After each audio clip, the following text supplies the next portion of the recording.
Thank you everyone so much for coming. It is such an honor to look out into this room and see so many people that we know have contributed for 4 years, if not longer, into all that we've been doing at Evolve.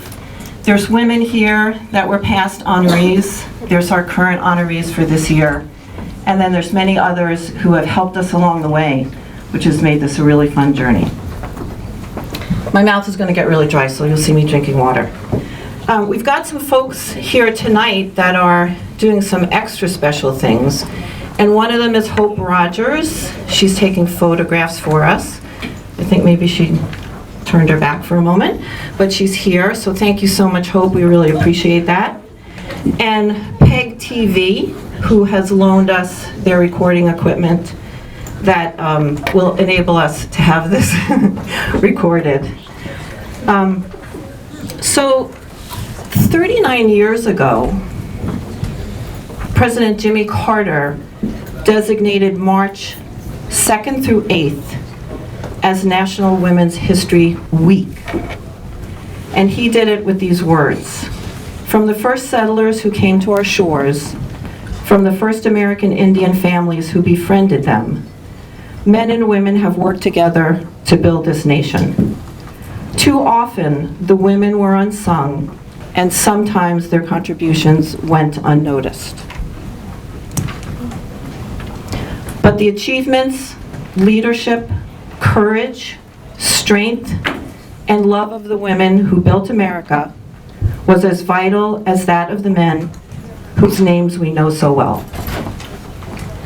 In 1987, the celebration of women leaders changed from a week to a month.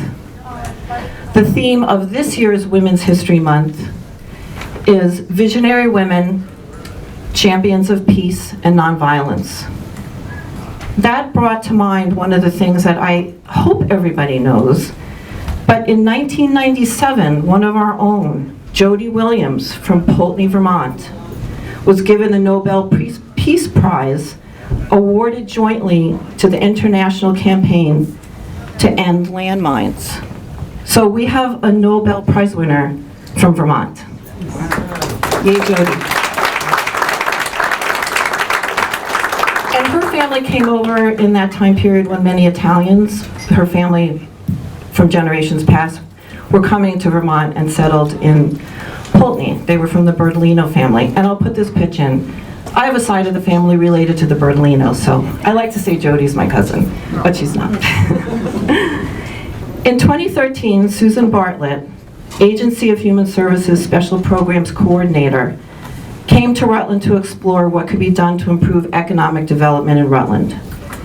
Chris Fucci and I were contacted to bring together a group of people to help her explore options and generate ideas.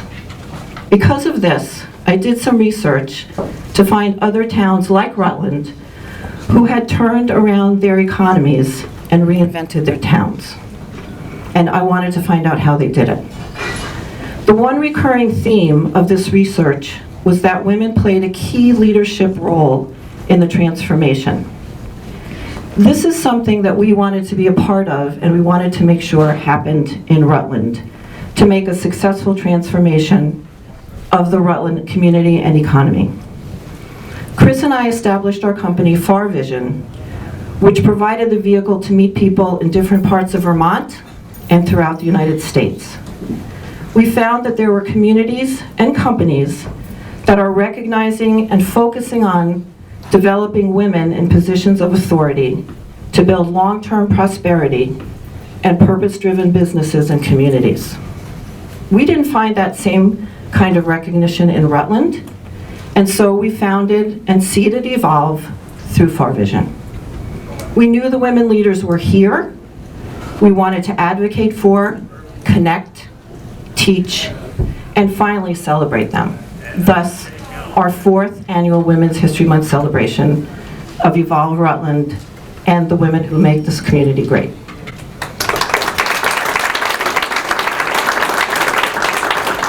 So here we are in 2019, year 4, shining the light on our extraordinary, ordinary women leaders in Rutland County.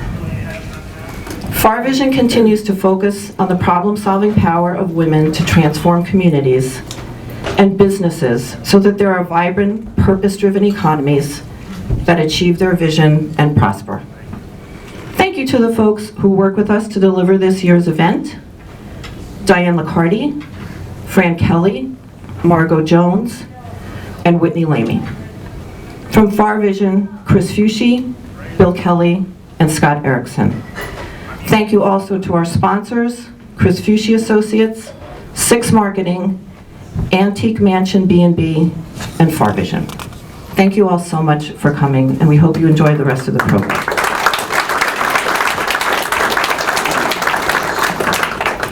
One of the women who will be talking a little bit about what she does as a leader in Six Marketing. They have been responsible for promoting this event, and they do our marketing, is Jacqueline Shipticki. Thank you, Kiki. I'm very nervous right now, so just bear with me. I really couldn't pass up, even though I'm terrified of public speaking, the opportunity to talk about Six Marketing's relationship with Far Vision this past year. It has been life-changing for not only our company, but also for myself. I only graduated from college 2 years ago, and shortly after I started working with Six Marketing. It was probably a couple months later we partnered with Far Vision to really work on growing Six Marketing, and since then they have been the greatest support system that I could have asked for as a young woman in the workplace, and that Six could have asked for to help us grow the agency to where we really want it to be. And it's not just like to grow an agency, you know, to be financially, you know, great, but also to really have a purpose and really understand where we want to go and who we want to help and how we want to help them.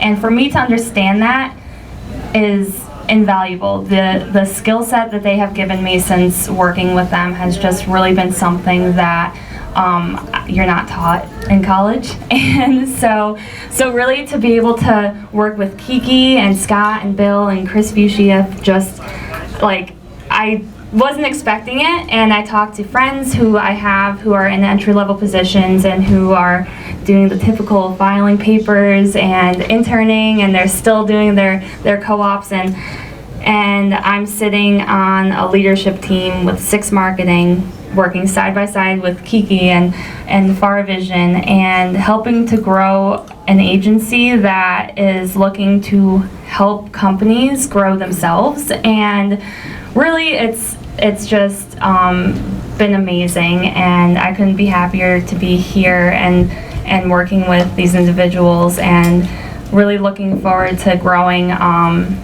myself as a professional and Six, and that's something just I want to convey to all of you here today, and I am happy to be here and happy to really be able to help Far Vision in their growth as much as they're helping us. And I look forward to hearing from our speakers today. I already spoke with Marie a little bit, and Debbie, and I look forward to just kind of talking to everybody. And so I think that's it for me, and I'm going to turn it back over to Kiki, so thank you.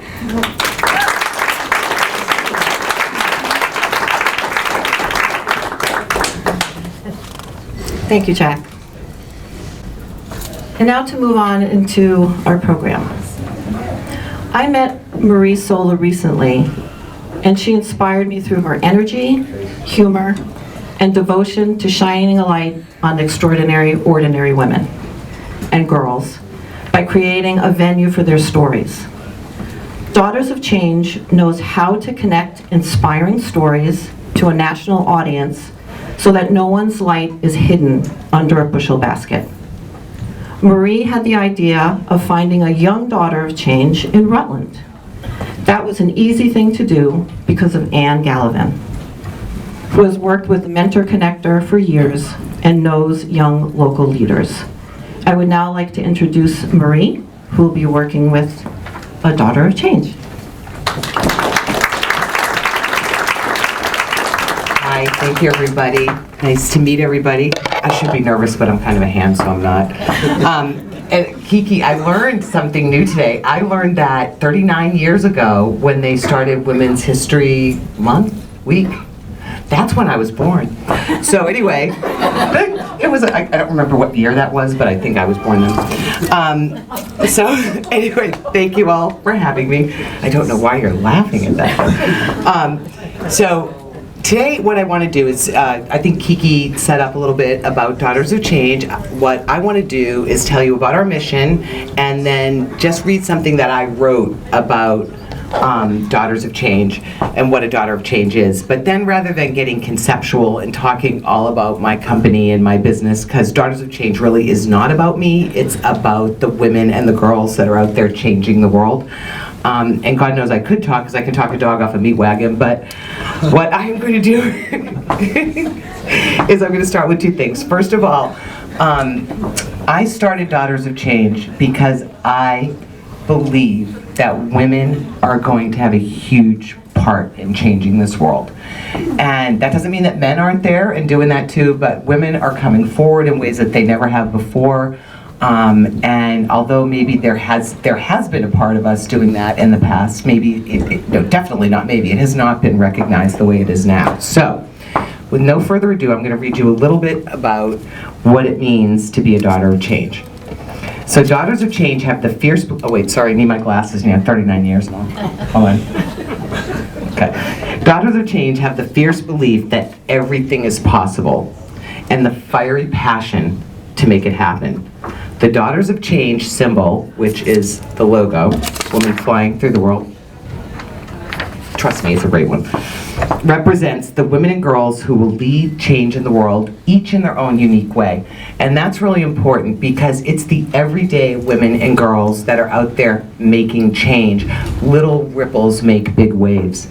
We're all daughters of change. Women across the globe are rising up and making the positive change that we want to see in the world. Whether these changes are within us, within our own backyards, or the greater community, we are the sum of the greater whole. Hello? Okay. We are the sum of the greater whole, moving forward with a positive collective voice, forging towards rebirth and growth. And as I said before, little ripples make big waves. We are beacons of light who refuse to live in the status quo, living in the solution. Because, ladies and gentlemen, when we live in the problem, we make the problem bigger. We need to live in the solution. We're passing on strength and wisdom to future generations, and we're coming together like never before. So face it, ladies, we make it happen. My hope is that every time you walk out that door, you think to yourselves, watch out world, here I come, I'm a daughter of change, right? So that is, in a nutshell, what it means to be a daughter of change. So as I said, I could sit here and conceptualize about what it means to be a daughter of change, but I thought it would be much better to actually bring a daughter of change up here and talk about what she's doing to change the world. So Victoria, it's your very own Rutland-based daughter of change, and this young woman is amazing. So I'm going to give you a little bit of background on Victoria and what she has done in her 18 years? 19 years? Well, listen, it's going to make the rest of us put a fire under our butts, right? So Victoria Quint, meet Victoria Quint, everybody, is a young activist from Chittenden. Did I say that right, Victoria? Vermont, as you all know. She graduated from Rutland High School last year and is currently a freshman at Dartmouth College. During her time at Rutland High, okay, get ready for this. This is amazing, okay. Victoria co-founded the high school's Amnesty International chapter, advocated for Rutland to be a refugee resettlement site, and planned as well as emceed the Rutland March for Our Lives event. She was involved in organizing Rutland High's Global Issues Network conference for 3 years, presented her senior capstone project about hate groups last year. At Dartmouth, Victoria is active in the college's Planned Parenthood Generation Action Group and plans to continue her activism throughout her college career in Hanover. Beyond activism, Victoria is involved in promoting the arts at Dartmouth, as an arts ambassador and enjoys reading, baking, making pottery, and cats. I'm with you on the cats, girl. But, I mean, okay, look, why are you such a slouch, Victoria? Okay. So, this is Victoria, and now we are going to sit down, and I am going to do what I do with Daughters of Change. We are going to tell Victoria's story in her words. So, Victoria? Okay, so Victoria, we're going to start out with, what did you see that you wanted to change? And you can pick any one of those, like 50 things you've done. You pick what you want. So here, let's talk about something that you wanted to change. Tell us what it was and why you wanted to change it. So I guess the most recent and still most memorable thing for me was the March for Our Lives. And I think the problem that I saw, and I know a lot of you and a lot of our country saw, was that people just weren't safe in schools. I mean, we still aren't necessarily.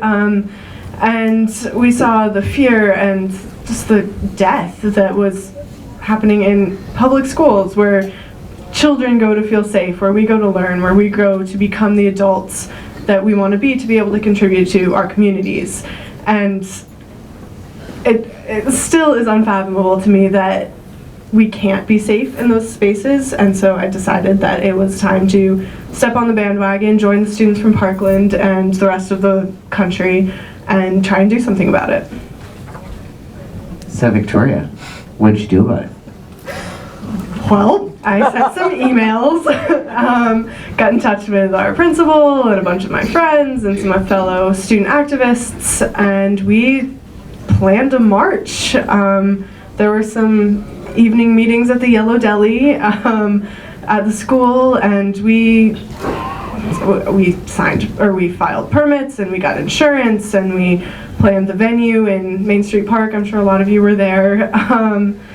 And we got speakers. There were a lot of student speakers. Many of them were good friends of mine, and I cannot really express how proud I am of them for stepping up in front of this crowd of hundreds and speaking their minds and asking for the change that needed to be seen. And so, yeah, we gathered a rally, we marched with the rest of the nation, and some change has come from it. It was incredibly powerful to be able to gather our community in such a way to stand up for what we knew was right, because we go to school, and that's such a major part of our lives, that it was time to make sure that we could go to school. So Victoria, tell me how long did this process take for you to put this together? Because this probably didn't happen overnight, right? So talk a little bit more about that, because there was a lot of planning, I'm sure, that went into this, and a lot more than a few emails. So talk a little bit about what that process was like for you. So I guess it took about a month and a half. The Parkland students started their campaign shortly after the shooting, which I believe was Valentine's Day of last year. So over that next month and a half, I coordinated with administrators at our school. We were trying to figure out if the march should be held there, since it was to protect schools. We eventually decided that it shouldn't be affiliated. This was students speaking out as students, not as students of a school. And so we worked to get the permits. We got the gazebo and coordinated with the rec department. I got some help filing for an insurance. You need insurance if you're going to have a rally. And planning the speakers again, we reached out to a lot of state representatives to get them to come and speak speak at our event. Let's see, what else? Advertising on Facebook. We did mostly a Facebook campaign to get people involved and knowing that it was happening, and so that they could come, reaching out to other schools so that other students could get involved. I think that was most of it. Is that all? So, Victoria, tell me something. So between that and all of these other amazing things that we've learned that Victoria's done, can you give us some of the lessons that you've learned on your journey and impart some wisdom to the crowd? Because, you know, wisdom comes in all ages, right? And you've done some pretty incredible things. And so from your eyes, talk to us a little bit of what you've learned and maybe advice that you would like to give to the room. I think the most powerful thing that I learned was just how strong our community is. I before had, been a student at Rutland High School. I lived in Chittenden. It was great, but I didn't realize how much people really cared until I saw them flooding Main Street Park out in support of this cause that a few students had come together to work on. And I think it's just really important to remember how strong our community is and how many resources there are within it that can be tapped, as I'm sure you all know. But it was such a good reminder to have an event where so many people came and supported, which I saw also in so many of the other things I've participated in, like speaking for refugee resettlement at the Board of Aldermen. Just having that sense of community of so many people there waiting, wanting to speak for people they didn't even know and might never have known. It still like warms my heart now to think about how strongly our community can rally when it takes the time to care. Okay, so 2 more questions for you, then I'll take you off the hot seat. So tell us a little bit about your dreams for the future. And I'm not saying that you have to tell us that you have to know right now what you want to be when, I still don't know what I want to be when I grow up. I'm 39, I still don't know. But are there some hopes or dreams that you have for the future? Yeah, well, I guess I don't know exactly where my path is going to take me, but I want to make change, and I want to help people just live better lives, whether it's in our small Rutland community, whether it's Vermont, whether it's some larger group or somewhere else entirely. I feel like I've kind of built up the skills over the past few years to be able to impact change where I see that it needs to be made, and I hope that I can continue doing that, because what you get from making lives better for everyone is just there's no other way to feel that and to know that what you're doing actually makes such an impact. So wherever my studies and jobs take me, I hope that I can still connect with the communities that I am in to bring them together and just make them a more positive space for everyone who's a part. Okay, well, I don't have any doubt that you're going to do that, but it warms my heart to hear that. So, one last question for Victoria. So one of the missions, actually the mission of Daughters of Change, is to tell the stories of the women and the girls who are out there making change in the world, the everyday women and girls, so to give them that platform. But there's 2 other really important components to that. One is to connect and support these women and girls, and then the other is to hopefully inspire action for everybody else, men, women, children, so that when they see somebody that they can identify with, that's me, that's my daughter, that's my granddaughter, that's my sister, then they realize that maybe they can do something too, whatever it is that they want to change. But back on the piece of connecting and supporting. Okay, Victoria, how can we help you? Is there a connection that you'd like to make tonight? Is there, talk about it. What can you use help with, Do you need an internship? What is it? Tell us, girl. Put it out there. Let's see if we can get you connections and support tonight. So honestly, I've been thinking about this since you called me and we chatted a couple days ago about what I needed. And right now, I don't know. But what I do know is that there are a lot of other young women like me in our communities now, in our schools now, who, if they were given some of the opportunities that I had, I think could make just as much change, if not more. So I guess what I'm asking for is to connect some of these local groups to the high school, to all the local high schools, even middle schools maybe, to show other young women that they can make change and that they have this community support. It shouldn't take a thoroughly planned rally to realize that the community is out there supporting you. It should be known to everyone. I'm off the top of my head, I can think of at least 3 groups at Rutland High School who would be more than happy to have somebody come in from local, Tell those groups. Yeah, so I mean the Global Issues Network Conference Planning Committee, Feminism Club, the New Neighbors Club, the Amnesty International Club, at least would, I'm sure, support groups coming in and just talking and realizing that this community support is out there, and for the whatever plans they're working on, whatever their members are trying to do right now, that they have that support in the community. And it's not just a small high school club striving to make their small impact. It can be a high school club working with the community to make the whole community stronger. Nice. Okay, high five on that. Men, women, children. Thank you.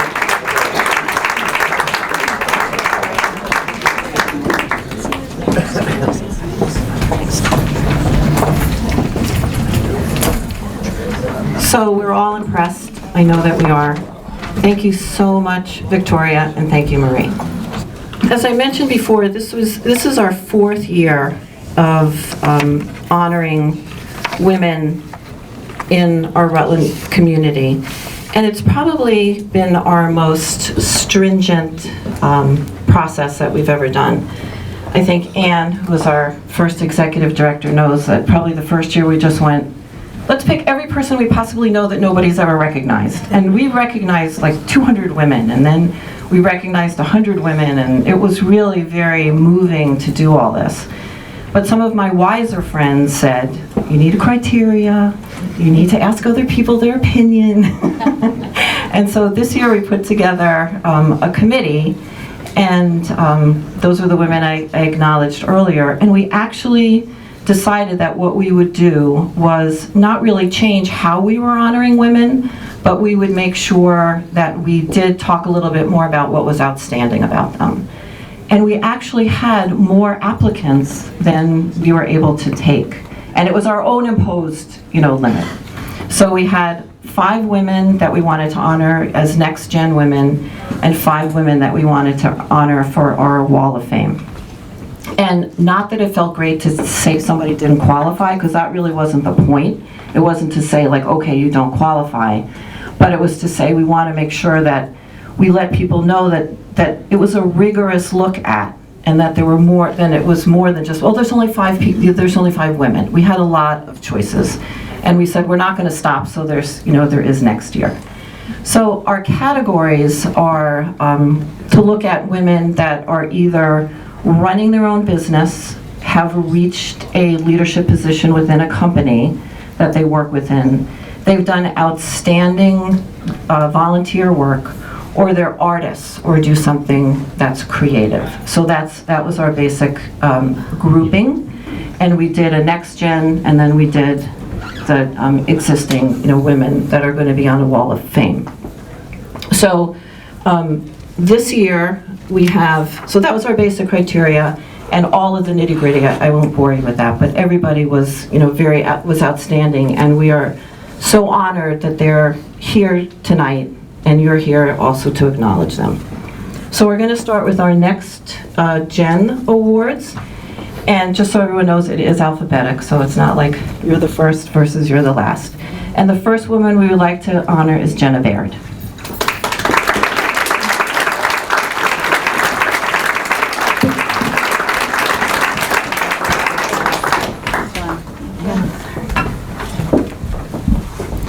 The second woman we would like to honor is Amanda Crowningshield.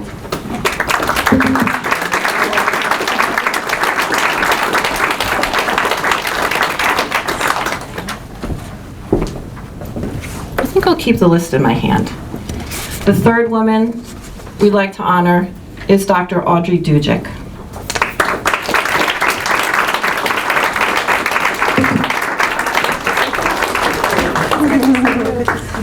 Thank you very much. And last but not least in this category, Anna Montanez.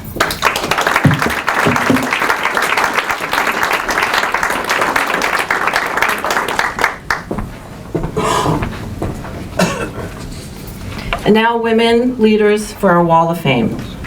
First woman in this category, Norma Austin.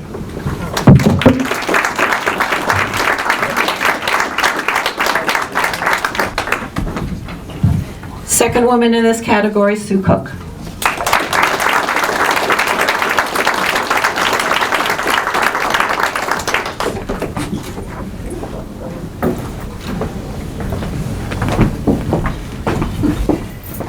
And finally in this category, that's here tonight, Christina Cunningham.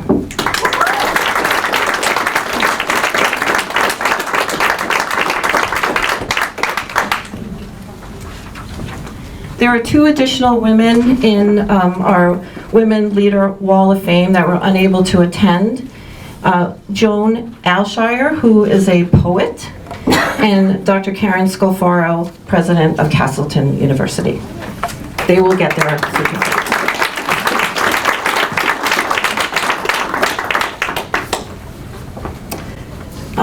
And now we have kind of, I guess if there's a star, Mary's going to be really mad at me.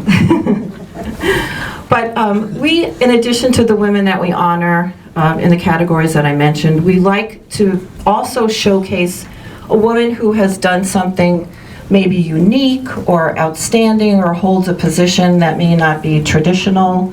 It can be rather broad, but that woman has to have done something outstanding within her community to showcase her leadership.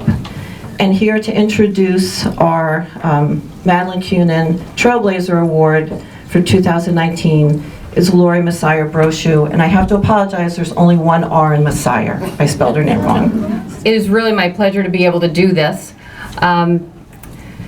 Thinking about this is kind of overwhelming because, in my opinion, there's a lot about Mary Cohen that's hard to put in a couple of pages.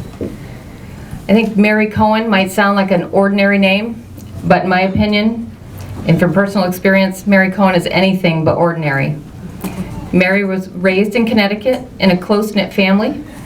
She had a wonderful father she adored, sisters, and a brother, but I believe it was her mother, a strong woman who was well-educated, intelligent, professional, goal-oriented, and most of all, determined to help those around her and give back through community service. That seemed to make a huge impression on her daughter.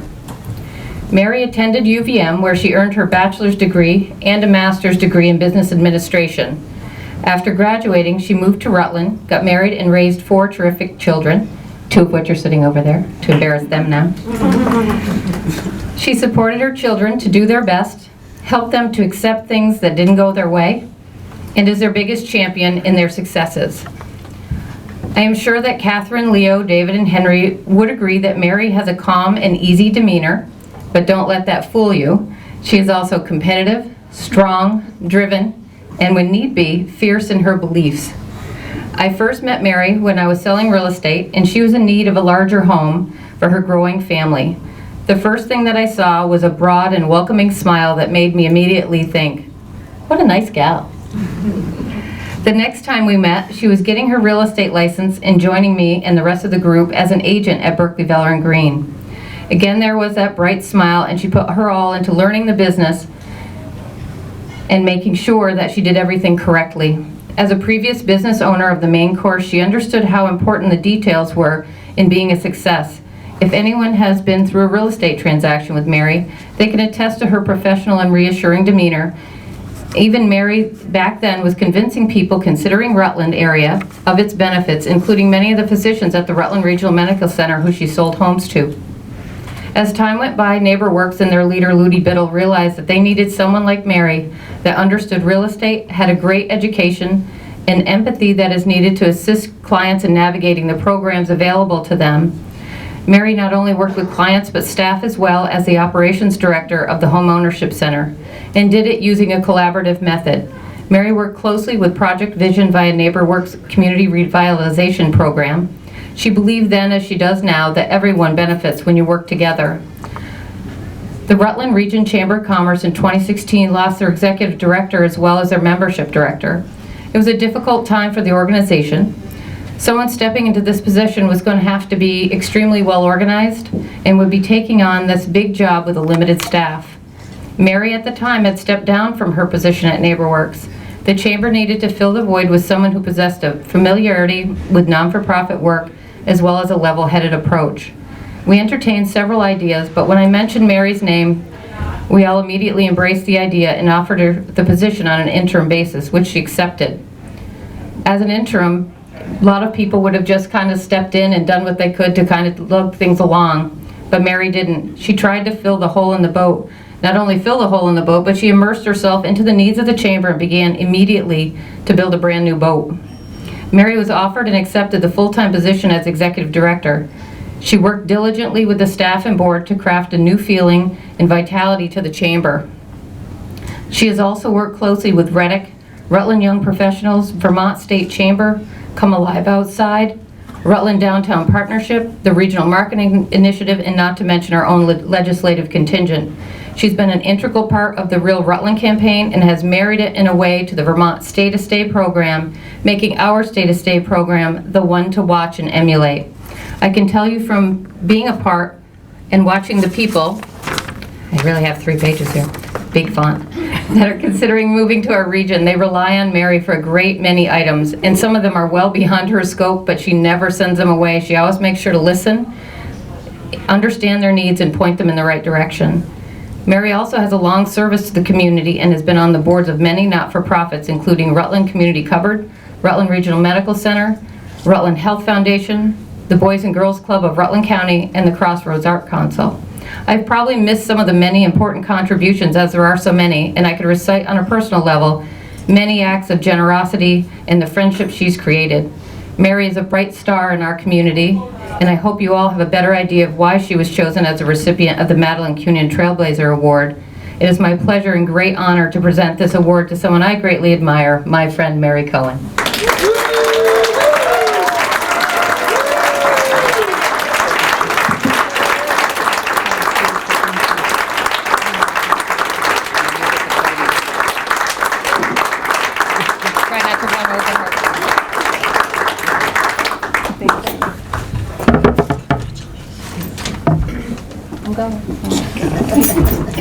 Make sure Lori gets home safe.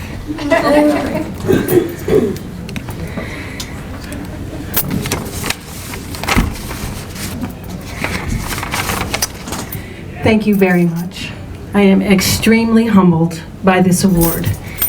And any award with Madeline Kunin's name in it is an honor, and with great respect, I thank her for blazing trails for me and for women throughout the state and beyond. Not only did she blaze the trail, however, she turned around and she showed us the way. And this is a great example which each of us should pay close attention to. I am very thankful to the strong women who have come before me and have shown me the way. No one did it better or longer than my mom, as Lori had said, and my sisters, who were my first collaborators, especially when we ganged up on my brother and painted his nails while he was sleeping. Our grandmothers and great aunts, our friends' mothers, and even our mother-in-laws can help show us the way. And for all of them, I am very thankful, because none of us does this alone. I look around this room and I see so many people, men and women, who I've worked alongside to get some really cool stuff done. And it's because of all of you that I stand here today, because I sure as hell couldn't do this on my own. One of the great strengths of this community is our ability to work together, to collaborate to a degree that makes what we do so effective. People in this community are not afraid. They are not afraid to admit mistakes, to recognize our afflictions. They are not afraid to try something new. And this goes for the women and men alike. And it is because of this that we are making a difference. This community has such great energy and momentum and promise, and all of us together have been tapping into this. I am extremely proud of what we have done together and for being part of a much bigger view and a vision of what we can be. I feel very fortunate to be here at this time and in this place, and things are changing, and Rutland is really getting on the map. It is a very exciting time, and we should all take responsibility for changing the conversation about this place we call home, because nobody does it alone. I'd like to take a minute to talk to the women in the room. If you have shown me the way, thank you. If you have worked alongside me, thank you. And if I can help you show the way, if I can help show you the way, then I thank you for that opportunity. Here's a quote from Madeline Kunin. "There are no more excuses for leaving women out of the inner circles of power. Qualified women are..." 5 o'clock, Kiki introduced, okay. Qualified women are everywhere. Women are ready for leadership. They just need to be identified and asked. That's the end of the quote. Consider yourself identified. And let me ask you to tap into your power to get things done for this community and the greater good. And for the men in the room that recognize that women are strong, women are smart, and women can get stuff done. Thank you. It is more likely than not that you were raised by a strong woman, grandmother, mother, and quickly learned not to be threatened by this strength. Because we can't do anything without you either. None of us do things alone. Thank you, Evolve Rutland, Kiki and Chris, and all those involved. Your commitment to women in our region is appreciated and admirable. Thank you.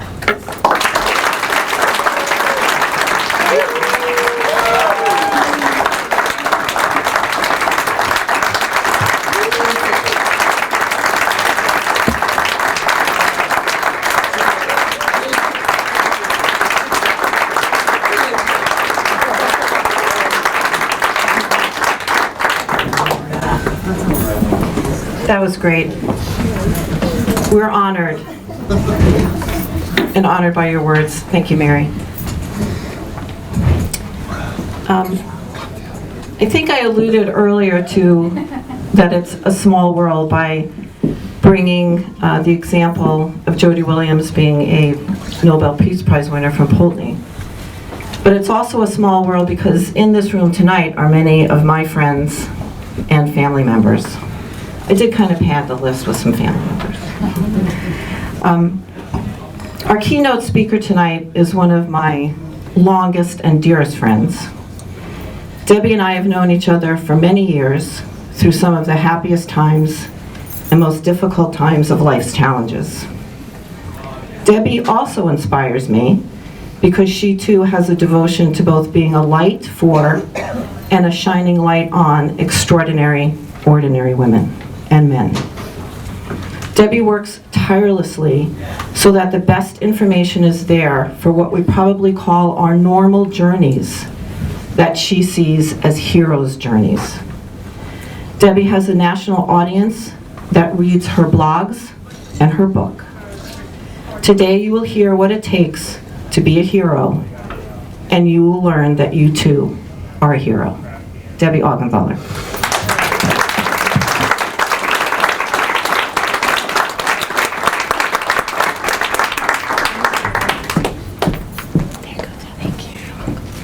Hi, everyone.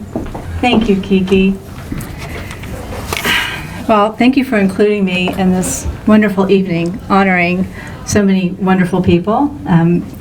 Congratulations to all the award winners, and thank you for all you do to make the world a better place. I'm so honored to share this evening with all of you and to celebrate women who have accomplished so much here in Vermont, and to celebrate women everywhere for the meaningful contributions they've made in the world throughout history. Kiki, I'd like to celebrate you as well, and everyone at Evolve Rutland for what you have done to be an advocate and support for women. As you have said, success will be evident when Evolve can change from a focus on women's issues only to problem solving for human issues. I couldn't agree more. Just last week, I gave a workshop for clinicians on grief, loss, and trauma at the headquarters of a large organization.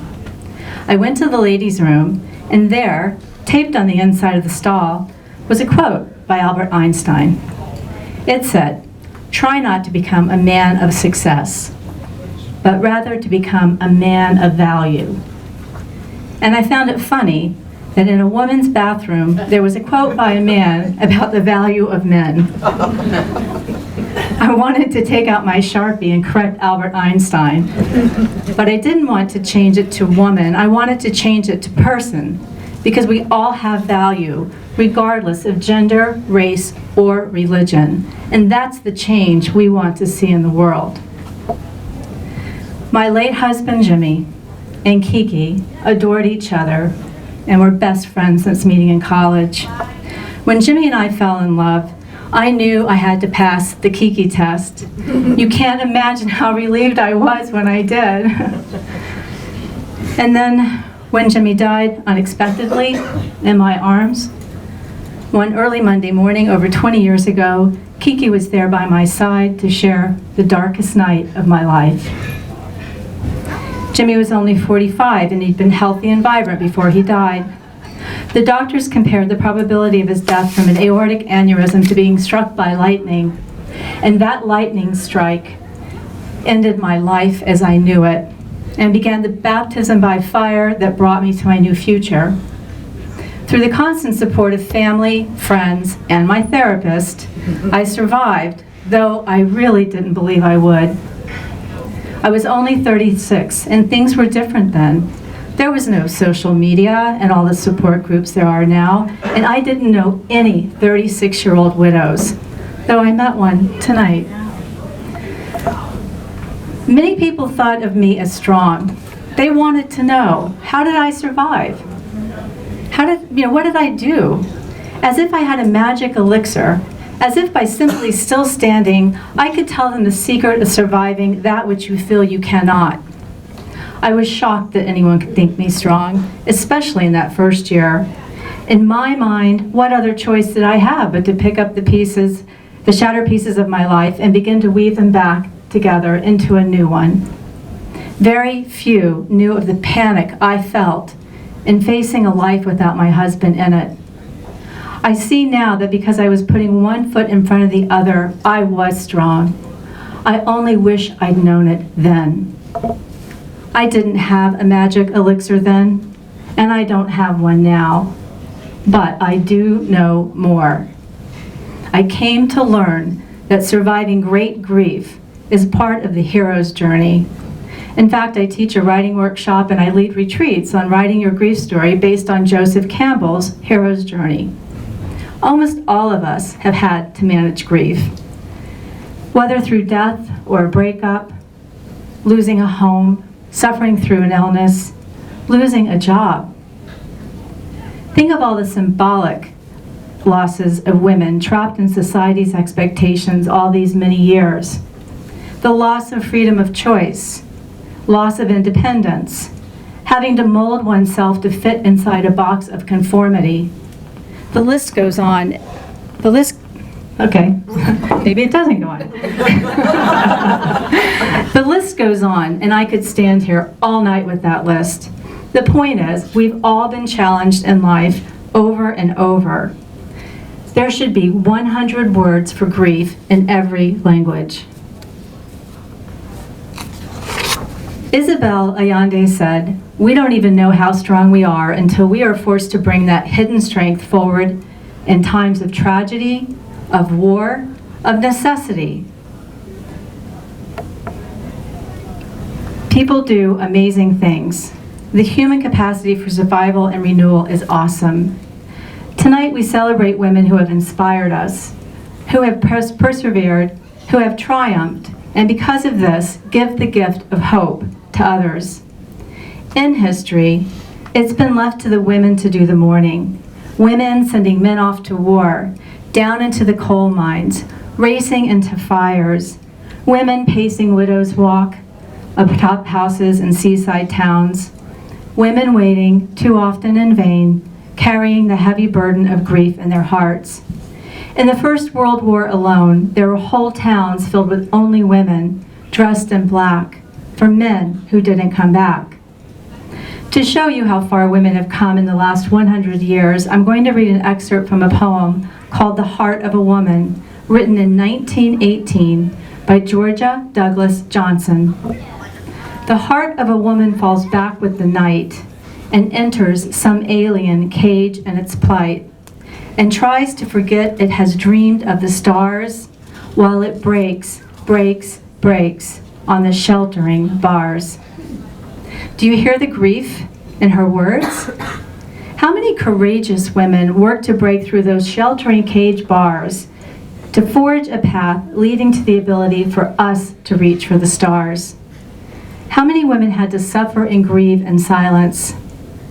These women created the space for dreams to come true for generations, despite adversity, despite discrimination, despite poverty and hardships. Women who managed to turn something bad into something good. We all get knocked down. And thank God, most of us eventually get back up and say, what am I going to do about this? And this takes courage. People don't think their everyday stories are heroic or show strength, but they're wrong.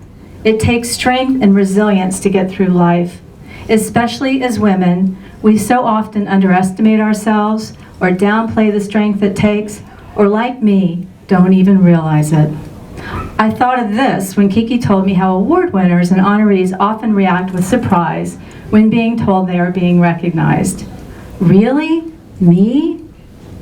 Why is it that we can't see ourselves as others do? The power of grief to transform us has been known since the beginning of time. The Greeks understood this, writing about the depth of pain and trauma and grief, and the power of human emotions in Greek tragedies like Antigone, Oedipus Rex, and the Odyssey, classics that endure and captivate us to this day, some 2,500 years later. Did you know trauma is the Greek word for wound? Wounds of the heart are the very essence of what makes a powerful hero's journey. In everything we do, as we are shaped by life events and inevitable traumas, something is left behind or lost to us. Yet, the very nature of endings brings a new beginning. We grieve, we gather strength from each other, from our heroes, and from the very core of ourselves. We heal and we celebrate. It's important to grasp the life of the living and to be present to this honor and embrace it. I've come to learn a heart can expand to hold both huge grief and huge joy. Grief is universal. The experience of grief fosters compassion, wisdom, and a deeply felt interconnection with others. We can face the darkness together and light sparks of hope at a time when there may be none. We see how communities come together when tragedy strikes, like the Parkland shootings, the tornadoes in Alabama, the fires in California, and on and on. We live in tumultuous times, and hearts are breaking every second of every day. This is one of the reasons why I wrote my book, You Are Not Alone. We live in a grief-phobic society. This means we don't often talk about grief until our own world breaks apart with a huge loss. It's something that happens to other people until it happens to you. This is why it's important and healthy to talk about grief. To acknowledge it is part of life. It is part of being human. I want to open that conversation. I want to bring grief out of the shadows. I want to normalize the grieving experience. People want to avoid it, though it is inevitable. When I was in deep grief, I felt like I had a contagious disease. And in a sense I did. I had been impacted by death and my world had been blown apart. If anyone got too close to me, death and all its sorrow might rub up against them too. Some people were uncomfortable around me, couldn't look me in the eye, didn't know what to say. One of our close friends actually crossed the street when he saw me, not knowing I'd seen him. Because every time he saw me, he cried. It seems nothing teaches us about grief except grief itself. As time went on, especially after 9/11, many people asked for my help when they were grieving. And I found I could help and that I wanted to. To know something good could come from my pain was healing. St. Francis said, "It is in giving that we receive." Eventually, my whole experience led me to do the work I do today. I left the world of finance behind and followed my heart to a new career as a psychotherapist specializing in grief and trauma. My book allows me to help more people than I can one-on-one in my therapy practice. It's the book I wish I'd had when I was newly grieving, feeling hopeless, and adrift in a new world. And this has become my mission, to plant seeds of hope when someone feels hopeless. I offer guidance throughout my book to help navigate the dark waters of grief. For all of us who've been through loss and suffered grief, we are examples for others that you can not only survive, but thrive. and lead a life of purpose and meaning. Many of the experiences and feelings from my story are similar to the ones I've heard repeatedly from people who are grieving. I share my story because I want grievers to know they're not alone in how they are feeling, like I did. That nothing is wrong with them, like I did. That what they are experiencing is a natural response to loss. Stories of suffering and transcendence weaves us together in a shared human experience. Hearing other people's stories of how they coped and survived gives the hope they too will survive. And now, it's not just men who go off to war, it's also women. And the grief widens. We are a grieving society, and we have a lot to grieve for. And we have this problem of how to grieve properly and openly. We need to help each other through these turbulent times. Grief can't be the elephant in the room any longer. When a roof blows off a home in a storm, the rebuilding can't happen until that storm has happened. A roof goes onto a home one shingle at a time, and it takes more than one person to put a roof onto a home. It takes a community. And as you heard tonight, I think the underlying theme is the community, community, community, and what can we do as a community to help others in this world. And I loved hearing everybody talk about this, and this is like the thread that connects it all. So we are that community, and I celebrate all of you.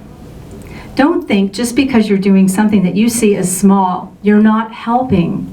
Sometimes the most meaningful things that people do for you in your time of need are the ones that have the most impact. I want all of you to know that every gesture of kindness and compassion has a ripple effect that just gains in magnitude, a wave that crosses oceans. When we seek to do good in the world, we'll never know how many people we might help, but know this, you are having an impact. And I know I'm echoing what was discussed earlier, but it's really important. And I thought I was going to say that, and I said I'm still going to say it because it's true. Tonight is about honoring all the good in the world that was born from silent cries of grief and the will to emerge from the ashes of fire baptisms and do something about it. Honoring the courageous hearts and compassionate souls of all those who are on their own hero's journey, changing the world one step at a time. Let's celebrate them, celebrate life, and celebrate the hero inside each of us.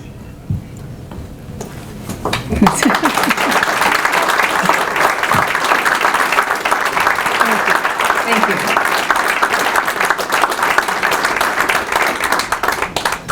So, Kiki wanted to know if I wanted to answer questions, but Yeah, I didn't know if anybody might have questions or look for information. We have time if there's... This is a little tricky, but...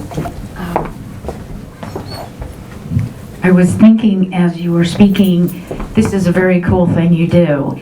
And I was wondering if you have like any volunteers or a program or something that we could get involved with. well, thank you. That's a beautiful idea, and I right now I'm in the process of kind of starting to build that. I'm teaching clinicians who work with people who, like in New York City, I teach clinicians who are out. Got it? Okay. Who are out in the field and they're working with traumatized populations like domestic shelters and homeless places and all that. And because a lot of people aren't trained in trauma and grief and how grief affects the body, and people often misunderstand when people are grieving how their responses are a natural response to grieving. And so just to help them, so I'm starting with that right now, where I'm going out. I've been going to I'm trying to get the two. But I'm working, and I go to nonprofits so that I can help people like that, just to start learning. I'm hoping that can start something. But I love the idea of people wanting to volunteer, and I'm not doing that. I haven't done that yet, but I hope that can happen. That more and more people will get out there. But thank you for asking. Debbie, have books here? Yes, I do. Right over there, I have books if anybody is interested, and that's the feedback I've been getting from many people, which is really gratifying. Is that I wrote the book. It's very simply written, and because when you're newly grieving, or even if you want to help someone who's grieving, it's written. I share my story to illustrate common experiences that I've heard repeatedly from people, but then I have a short part of each chapter that's clinically informed by me being a therapist, having worked with a lot of people and things that I know, but it's written like I'm talking to you right now. It's kind of like, this is what's happening, and it's very simple to take in. It's the kind of book you can put up and down, because when you first have a life-altering loss, your brain isn't working properly and you can't take in a lot of information. So yeah, it's here. If you or anyone, if you want to help someone or you know someone, it's not just about the death. It can be any life-altering experience. I have a question. Do you only work with adults, or do you work with children? Because many children today are grieving with opioid crisis with their parents, or yeah, that's something in the workshops that I teach for clinicians. I talk a lot about what happens in the brain and stuff, because children are having, yeah, exactly. And I don't work with children one-on-one, but I was asked, I went to a school in the Bronx, I think it was last October, was it that? Yeah. She had seen me talk about something, and I came in and I taught at-risk youth, ages 6 to 9, the soothing techniques that they could help to self-soothe. Like I gave them one called the butterfly hug, and it's just to give kids tools, because they come, they're in these homes that are filled with trauma, and they don't know how to self-soothe. They're all in high states of anxiety. And on my website, I offer them for free. There's 4 techniques they're on there for free, because when I was working with people one-on-one and I was teaching people like here's what you can do, and it shouldn't be something, it should be free to everybody, I think, to have these different techniques. It's like deep breathing and other small techniques I learned from energy psychology and stuff that can help bring you down in the moment.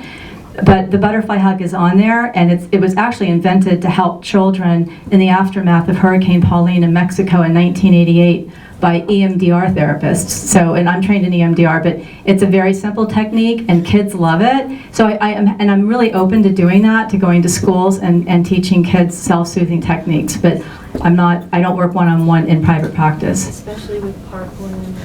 Absolutely. Well, that's when you were talking about Parkland, and that's why I mentioned it. People come together, and you're out doing something about it. Like, that's what happens. We do come together. We want to do something about it. And I love that because of social media now, these things are much more immediate and have that impact, and it's not just something distant that you read in black and white in the newspaper like it used to be. And so it's really important. And there are, that would be a great thing to get volunteer, teaching people how to have these techniques and then going out and helping. But I know, like in the community where I got my training at the Institute of Contemporary Psychotherapy, they have a trauma training program, and when Sandy Hook happened, they sent a bunch of, a lot of clinicians from that particular program went up there. I mean, we try to do what we can do, but, it takes a lot of people. And also, if you teach it at a younger age, how do you accept grief? It becomes more acceptable as a... Absolutely. I mean, I only had, a certain amount of time, and I could talk about this all night long, but that's why I think it should be, you talked about, like 100 years ago, people died at home.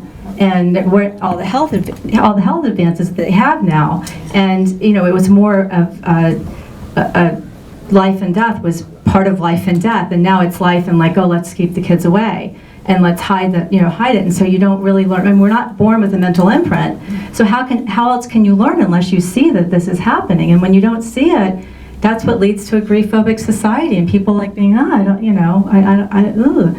that's what happens. And I can't tell you, I mean, I would have, if I had a nickel for every time I was asked, what can I say to somebody? How do I help somebody? Because people don't know. And it's not a judgment, it's just like, how will you know unless someone teaches you? Which is why I said grief is what teaches you in our society. Other societies, there are different belief systems and different ways of handling it. But for us, where we are, like, it's really, until you go through it, it's really amazing. And I think, after 9/11, of course, there were a lot more people grieving, and social media has made it more accessible, but I still feel like I can't, only because I kept having clients coming in saying, I feel like I'm going crazy, what's wrong with me? And I'm like, you're grieving. Thank you. You're welcome, thanks. Do you have like public workshops where you just talk about grieving, like a one-day workshop or something like that? Yeah, yes, I am working on, I do have workshops, and the ones for clinicians are like for anybody in the helping professions too. It's been accredited by a couple of states for CEUs, but you don't have to come in and get CEUs. Like if you're in the helping profession, if you're just interested in it, anybody can come. It's open to the public. But I have them in New York right now, and I just did one in Queens last week. I've gone out to Oklahoma, and I've done one at a grief center there. But I'd like to be able to offer more, at least for people who want to learn more. And I can get into telling you why you feel like you do in the beginning, and that's a whole different thing. But yeah, they're open. That's good to know. Yeah, thanks. Anyone else? Well, thank you so much. Thank you.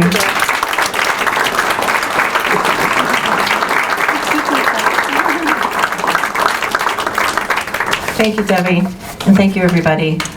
One of the things I'm not saying goodbye at all, because you're welcome to stay here. We have plenty of food, and I think this is a great group of people getting together once a year opportunity. So thank you all so very, very much for coming, and please enjoy. Last year I said I should have told everyone to bring Tupperware, because we always have food left over, so please enjoy, and thank you so much.